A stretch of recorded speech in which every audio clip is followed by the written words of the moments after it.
Liebe Zuschauer, schön, dass Sie heute wieder eingeschaltet haben. Die stellvertretende Bundesvorsitzende Dr. Marie-Agnes Strack-Zimmermann ist heute bei den Freien Demokraten live und wir sprechen über das Thema Brexit. Frau Dr. Strack-Zimmermann, vor ein paar Tagen im Juni 2016 wurde entschieden, dass die Briten wahrscheinlich Europa oder die EU verlassen werden. Wie sehen Sie dieses Thema? Ich war wahrscheinlich wie Millionen von Europäern wie vor den Kopf geschlagen. Hätten Sie damit gerechnet? Nein, ich hätte knapp damit gerechnet oder ich hätte damit gerechnet, dass knapp die Mehrheit der Briten sagt, wir bleiben. Insofern waren wir, glaube ich, alle schockiert. Aber wenn jetzt ein paar Tage vorbei sind, muss man das auch mal nüchtern betrachten. Und ich glaube, was am erschütterndsten ist, dass es eine Abstimmung war, offensichtlich der dörflichen Community gegenüber dem Establishment in London zum Beispiel. Es war eine Abstimmung alt gegen jung. Letzteres besonders bedrückend, weil die Generation meines Alters und derer, die noch ein paar Jahre älter sind, den jungen Leuten die Tür vor der Nase zuschlagen. Das ist erschütternd. Offenbar hat ja auch nur ein ganz kleiner Teil der jungen Leute gewählt. Was raten Sie den jungen Menschen von heute? Naja, was ich jedem rate, losgelöst ob alt oder jung, wenn man eine Meinung hat, wählen gehen. Es ist schlimm genug, dass offensichtlich in Interviews anschließend sich herausgestellt hat, dass viele junge Menschen gesagt haben, für die war das so absurd, dass sie nicht zur Wahl gegangen sind. Wer die Wahl hat, sollte wählen gehen, sonst überlässt das denen, die offensichtlich das Falsche machen.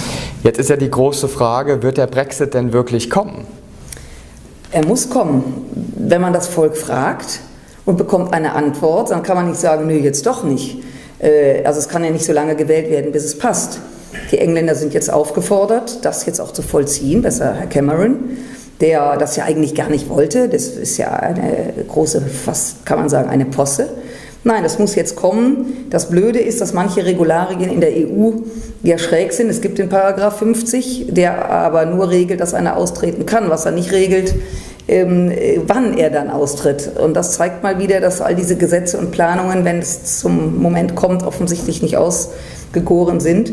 Ja, natürlich müssen die Briten jetzt austreten und sie müssen das vor allen Dingen bis 2019 machen, wenn Europa gewählt wird. Dann sind sie im Parlament definitiv nicht mehr dabei. Boris Johnson wird sich offenbar auch davor drücken. Was denken Sie über ihn? Naja, er gehört in den Reigen der Populisten in Europa wie auch in den USA, die das Volk an der Nase herumführen und wenn es dann zum Schwure kommt, sich vom Acker machen. Das ist eine Warnung an alle solchen Populisten, nicht hinterher zu rennen. Aber auch da kann man nur sagen, dass die das erkennen, aufgerufen sind, dagegen sich zur Wehr zu setzen. Beeinflusst der Brexit Ihre Politik?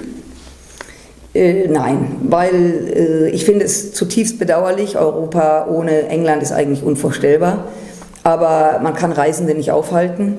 Und ich bin eine glühende Europäerin. Ich glaube daran, Europa wäre gut beraten, dieses zum Anlass zu nehmen, diesen Knall, sich jetzt neu zu sortieren, klarzumachen, warum gibt es diesen Verdruss.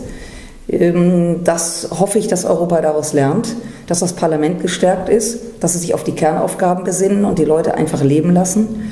Dann hat Europa eine Chance. Also wie immer, wenn was passiert, vielleicht sagen wir in ein paar Jahren, wer weiß, wofür es gut war. Meine Damen und Herren, das war Frau Dr. Marie-Agnes Strack-Zimmermann zum Thema Brexit. Frau Dr. Strack-Zimmermann ist übrigens auch auf Facebook, wie wir auch, facebook.de/Freie Demokraten live. Schön, dass Sie heute wieder bei uns waren. Immer gerne, vielen Dank.